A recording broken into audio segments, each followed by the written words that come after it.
અમદાવાદથી સમાચાર છે કે જ્યાં પત્નીની હત્યા કરનારો આરોપી જે પતિ છે એ ઝડપાઈ ગયો છે. હત્યારો પતિ એને ઝડપી પાડવામાં આવ્યો છે અને 20મી મેના રોજ હત્યાને અંજામ આપીને અનિલ ફરાર થયો હતો. આરોપી અનિલને મુંબઈના ઘાટકોપરથી પકડી લેવાયો છે.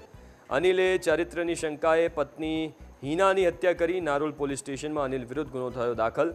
આરોપી અનિલ હત્યા બાદ મૃતદેહ પાસે 2 કલાક બેઠો રહ્યો. મૃતદેહના ફોટા પાડીને મુંબઈ ફરાર થઈ ગયો. કેટરિંગના કામ કરતા અનિલ અને હિનાને 2 બાળકો છે. પતિ પત્નીના ઝઘડામાં બાળકો નિરાધાર થયા છે. જે 20 તારીખની રાત્રે જ આ કામના જે આરોપી છે તેઓના ઘરમાં જે પડેલ એક લાકડાના હાથાવાળા જે પાવડો હતો, પ્રાથમિક દ્રષ્ટિએ તેઓના જે મરણ જનારના કપાળ ઉપર માર્યો હતો. ત્યારબાદ તેઓનું જે નીચે પડેલ હતા ત્યાં બાજુમાં એક વોશ બેઝિન હતી, જે વોશ એરિયા હતો, તેની જે પાળી હતી તે પાળી ઉપર વારંવાર માથું, તેઓનું કપાળ પછડાવીને તેઓની હત્યા કરવામાં આવી હતી.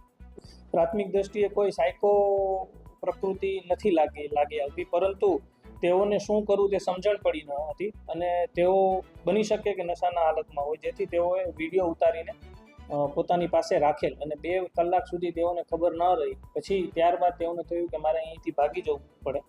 તે અનુસંધાને તાત્કાલિક તેઓ ટ્રેનના માધ્યમથી મુંબઈ જતા રહેલા હતા અને ગણતરીના કલાકોમાં જ નારોલ પોલીસની ટીમે મુંબઈ ખાતેથી જ તેની ધરપકડ કરી.